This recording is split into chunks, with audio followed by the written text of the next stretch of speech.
Hello everyone. जोहार दोस्तों।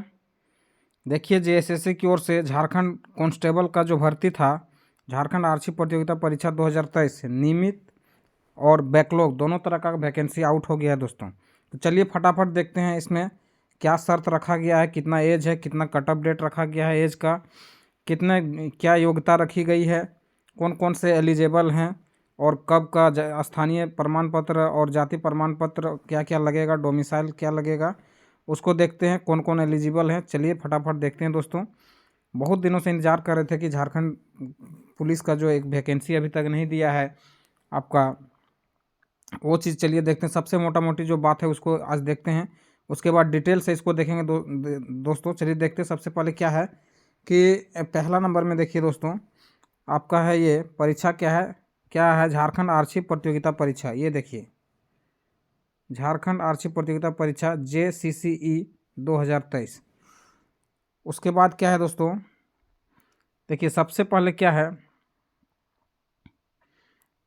आपका, ये देखिए झारखंड सरकार के पत्र संख्या 6855 दिनांक 8/12/2023 द्वारा वर्षित गृह एवं कारा एवं आपदा प्रबंधन विभाग के पत्रांक 5713। ये देखिए दोस्तों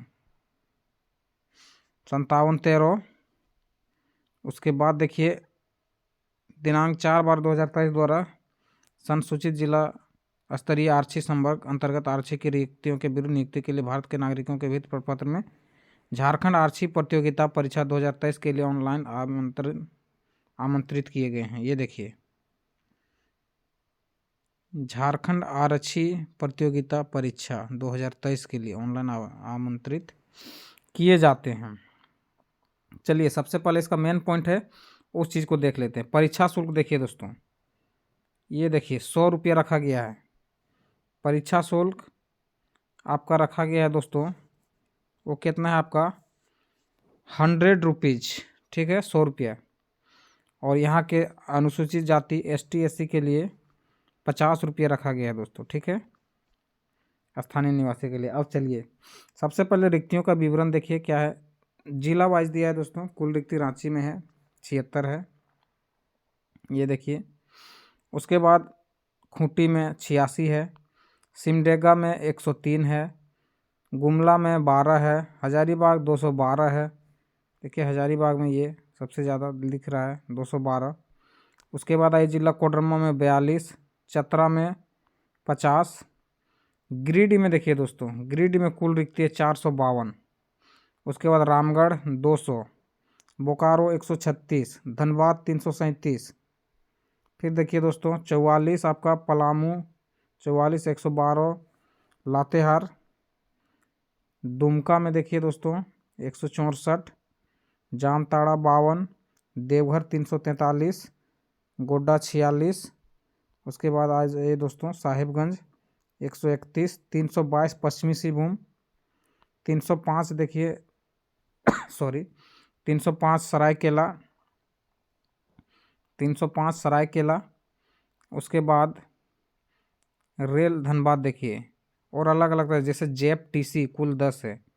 इस तरह से रेल DNV यहाँ देखिए 244, CTC 52, और कुल रिक्ति रेल में आपका देखिए 254। उसके बाद देखिए दोस्तों खूंटी जिला सब।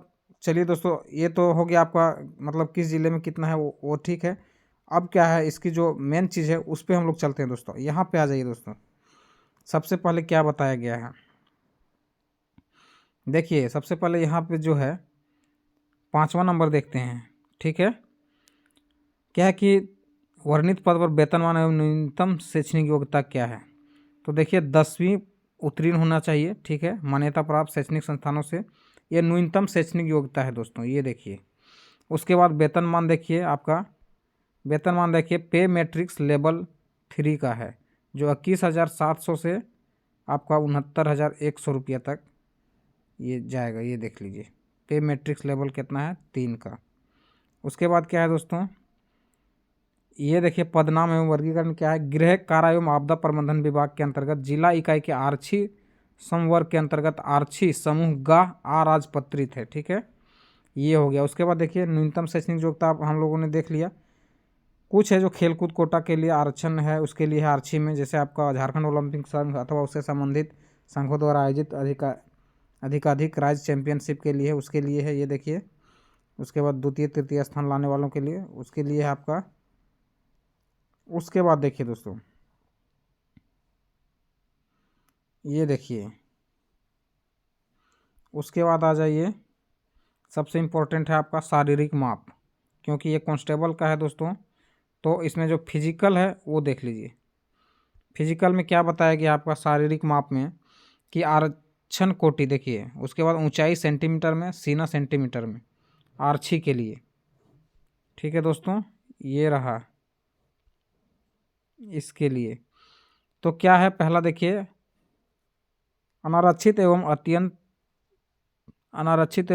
अत्यंत का वर्ग के लिए देखिए न्यूनतम 160 सेंटीमीटर, ठीक है, और सीना 81 सेंटीमीटर। अनुसूचित जाति एवं जनजाति के लिए न्यूनतम 155 सेंटीमीटर हाइट होना चाहिए और न्यूनतम 79 सेंटीमीटर सीमा होना चाहिए। BC1 BC2 के लिए न्यूनतम 160 और न्यूनतम आपका 81 सीना होना चाहिए। महिला के लिए 148 और महिलाओं की सीमा माप नहीं किया जाएगा दोस्तों, ये चीज़ हो गया। उसके बाद किसी भी तरह का कोई प्रॉब्लम ना हो, जैसे अभ्यर्थियों की शारीरिक बनावट में मुड़ा घुटना, धनु पैर, समतल पैर, स्फीत सिरा, उंगलियों का उचित ढंग से नहीं घूमना, दृष्टि दोष, कलर ब्लाइंडनेस, ये सारी चीज़ नहीं होना चाहिए। रतौंधी, नाइट ब्लाइंडनेस, हेयरिंग, स्टेमरिंग, ये सारी चीज़ जो दिया गया है ये सब प्रॉब्लम नहीं होना चाहिए। ठीक है, चलिए, ये फिजिकल के लिए हो गया दोस्तों। उसके बाद आगे देखिए, उसके बाद देखिए ये आपका जो है 8वां नंबर, ये बहुत इंपॉर्टेंट हो जाता है। क्या है आपका, आयु सीमा कब से इसकी गणना की जाएगी। तो देखिए, पद नाम है गृह कारा एवं आपदा प्रबंधन विभाग 1/8/2023 को न्यूनतम आयु सीमा की गणना हेतु तिथि देखिए ये रखा गया न्यूनतम 1/8/2023 और अधिकतम उम्र सीमा जो रखा गया है वो रखा गया है 1/8/2019। ये चीज़ ध्यान दीजिए, ये सबसे इम्पोर्टेंट है दोस्तों। सॉरी, तो न्यूनतम उम्र सीमा क्या है आपका 18 वर्ष।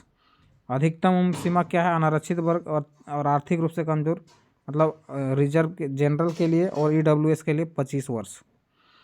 BC1 BC2 के लिए 27 वर्ष। उसके बाद देखिए दोस्तों, महिला, अनारक्षित, आर्थिक कमजोर वर्ग, अत्यंत पिछड़ा वर्ग, अनुसूची 1-2 के लिए कितना है, महिलाओं के लिए 28 वर्ष।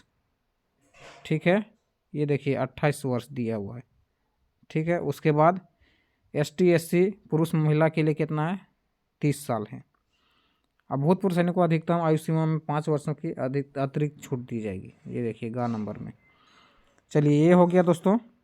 उसके बाद चलिए और देखते हैं आरक्षण के लिए क्या है। आरक्षण का दावा करने वाले अभ्यर्थी हेतु स्थानीय निवासी प्रमाण पत्र कब होना चाहिए आपका, 2/6/2016 निर्गत प्रपत्र में अनुमंडल पदाधिकारी, ये किसके लिए है, और 2/6/2016 इसके पश्चात निर्गत स्थानीय निवासी प्रमाण पत्र मान्य होगा जिसका मानक प्रपत्र 8 पर परिशिष्ट 8 पर धारित है।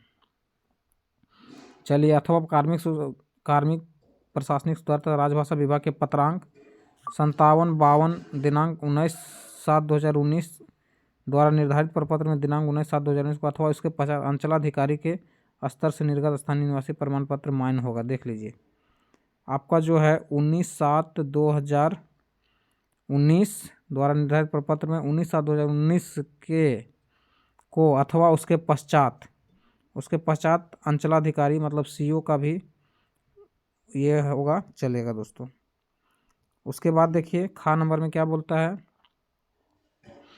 19/7/2019 के पूर्व अंचलाधिकारी के स्तर से निर्गत स्थानीय निवासी प्रमाण पत्र मान्य नहीं होगा। मतलब है कि 19/7/2019 के पहले वाला मान्य होगा, उसके बाद वाला अंचलाधिकारी का भी मान्य होगा। दिनांक 2/6/2016 के पूर्व किसी भी स्तर से निर्गत स्थानीय निवासी प्रमाण पत्र मान्य नहीं होंगे। ये देखिए दोस्तों, ये वाला नहीं मान्य होगा।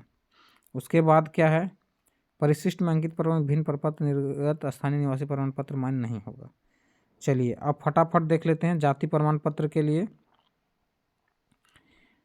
अलग अलग जाति जो है आपका सबके लिए अलग अलग निर्धारित किया गया है। 25/2/2019 द्वारा निर्धारित प्रपत्र में दिनांक 25/2/2019 को अथवा उसके पश्चात अंचलाधिकारी के स्तर से निर्गत जाति प्रमाण पत्र जिसका मानक प्रपत्र परिशिष्ट 2 पर धारित है, ये होगा दोस्तों। ठीक है, अथवा क्या है 10/5/2000 ये देखिए 10/5/2023 द्वारा तथा संशोधित मानक प्रपत्र में दिनांक 10/5/2000 अथवा उसके पश्चात अंचलाधिकारी से निम्न स्तर से नियत जाति प्रमाण पत्र मानक प्रपत्र पर धारित है। अगला देखिए BC1 BC2 के लिए क्या है 28/8/2012 अथवा उसके पश्चात उपायुक्त अथवा अनुमंडल बोल रहा है कि 28/2012 29/8/2012 के अथवा इसके पश्चात उपायुक्त अथवा अनुमंडल पदाधिकारी के निर्गत गैर क्रीमी लेयर जाति प्रमाण पत्र प्रपत्र 4 पर धारित है, किंतु जाति प्रमाण वैधता समाप्त होने की स्थिति में संबंधित अभ्यर्थियों को कार्मिक प्रशासन राजभाषा वितरण 17/54 दिनांक 25/2/2019 के अधीन प्रपत्र 15 में गैर क्रीमी लेयर सब घोषणा पत्र करना अनिवार्य होगा, जिसका मानक पत्र ये है। चलिए ये चीज़ है। उसके बाद 25/2/2019 के अंचलाधिकारी का भी चलेगा दोस्तों जी। देखिए 25/2/2019 के बाद का होना चाहिए, 25/2 के अथवा इसके 95 स्तर से जाति प्रमाण जिसका मानक पत्र में धारित है, ये भी हो जाएगा। EWS का भी दिया है दोस्तों। चलिए ये हो गया दोस्तों। अब आगे देखते हैं फटाक से कि ये जो इम्पोर्टेंट चीज़ था वो अब सिलेबस देख लीजिए। इसका आवेदन जो होगा आपका, ये डेट दे दिया है दोस्तों। अब चलिए देखते हैं इसमें ऑनलाइन आवेदन करने कितना होगा। 15/1/2002 से ये देखिए 14 नंबर में रजिस्ट्रेशन करने तथा सूचना दर्ज करने हेतु दिनांक 15/1/2024 से दिनांक 14/2/2024 तक मध्य रात्रि तक रजिस्ट्रेशन।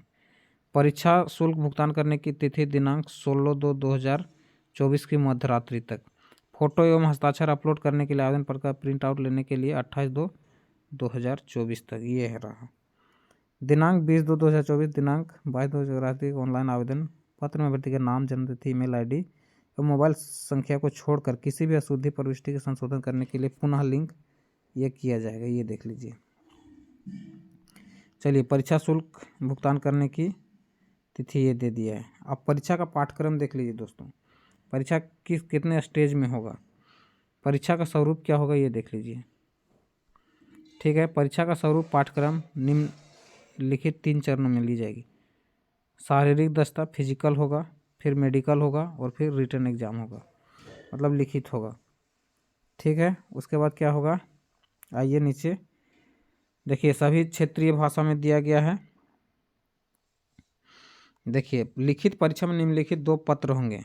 ठीक है, कौन कौन होंगे, प्रत्येक पत्र की परीक्षा की अवधि 2 घंटे की होगी। दोनों ही पत्रों के प्रत्येक प्रश्न 3 अंक के होंगे। सही उत्तर के लिए 3 अंक प्रदान किए जाएंगे, जबकि प्रत्येक गलत उत्तर के लिए 1 अंक की कटौती की जाएगी दोस्तों, मतलब 1/3 नेगेटिव मार्किंग है, 1/3।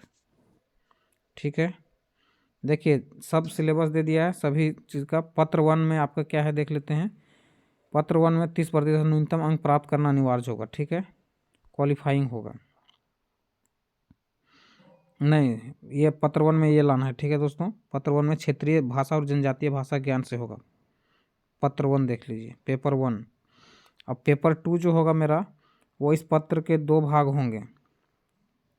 देख लीजिए, हिंदी, अंग्रेजी, संस्कृत, उर्दू, संथाली, बांग्ला, मुंडारी, मुंडा हो, जो 12 भाषा है झारखंड का, वो सब इसमें है। ठीक है, मैं किसी एक भाषा की परीक्षा विकल्प के आधार पर अभ्यर्थी दे सकेंगे। कोई एक आपको जो जिस क्षेत्र से वो एक भाषा चुन लेंगे। इस परीक्षा से संबंधित भाषा के 100 बहुविकल्पीय उत्तर आधारित प्रश्न पूछे जाएंगे। देख लीजिए 100 क्वेश्चन रहेंगे। ठीक है, क्षेत्रीय जनजातीय भाषा ज्ञान का पाठ्यक्रम परिशिष्ट 13 के रूप में विवरणिका के संबंध में संलग्न है। 100 प्रश्न आपका जो ये सब भाषा ज्ञान दिया हुआ है पत्र 1, वो रहेंगे 100। पत्र 1 का 100 क्वेश्चन कितना 100 रहेंगे दोस्तों। नेक्स्ट क्या है आपका, पत्र 1 में 30% न्यूनतम अंक प्राप्त करने वाले है। आपको 30% अंक आपको लाना ही पड़ेगा। ये देख लीजिए पेपर 1 में 30%। उसके बाद पेपर 2 का सिलेबस क्या होगा दोस्तों, ये होगा इस पेपर में पत्र के 2 भाग होंगे। भाग 1 हिंदी भाषा से संबंधित होगा, जिसमें प्रश्नों की संख्या 50 होगी। ये देखिए 50 होगी। और क्या होगा आपका प्रश्न, अनुच्छेद आधारित हिंदी व्याकरण, मुहावरे एवं लोकोक्तियाँ एवं वाक्य शुद्धि से संबंधित होंगे। भाग 2 में 25 प्रश्न सामान्य ज्ञान से तथा 25 प्रश्न न्यूमेरिकल एबिलिटी यानी कि मैथमेटिक्स से संबंधित होंगे दोस्तों। परीक्षा अवधि 2 घंटा, कुल 300 का होगा। चलिए ये हो गया। ये इम्पोर्टेंट था दोस्तों। अब देखिए शारीरिक दक्षता में क्या है, सबसे इम्पोर्टेंट ये है दोस्तों 16.5। जो रनिंग होगा आपका, मात्र पुरुष अभ्यर्थियों के सीने की माप की जांच की जाएगी। अभ्यर्थियों की माप निवर्तन खंडिका 6 पर देखिए, सिर्फ पुरुष का सीना का ये चेक किया जाएगा। बाकी पहला देखिए, पुरुषों के लिए 10 किलोमीटर जाना है आपको 60 मिनट में, और महिलाओं के लिए 5 किलोमीटर 30 मिनट में। चलिए ये दोस्तों हो गया। उसके बाद सारा कुछ है वो होगा दोस्तों जो इम्पोर्टेंट था। उसके बाद जो भी इसका डिटेल होगा दोस्तों उसको हम देख लेंगे। फिलहाल इतना ही कर देते हैं। वीडियो अच्छा लग रहा है दोस्तों, शेयर कीजिए, सब्सक्राइब कीजिए, और वीडियो को ज़्यादा से ज़्यादा लाइक कीजिए और शेयर कर दीजिएगा दोस्तों। आप यदि शेयर करेंगे और किसी भी तरह का कोई क्वायरी होगा तो कमेंट कीजिएगा दोस्तों, मैं इसको उत्तर देने का प्रयास करूँगा। चलिए इस सेशन में इतना ही है दोस्तों। जय हिंद, जोहार।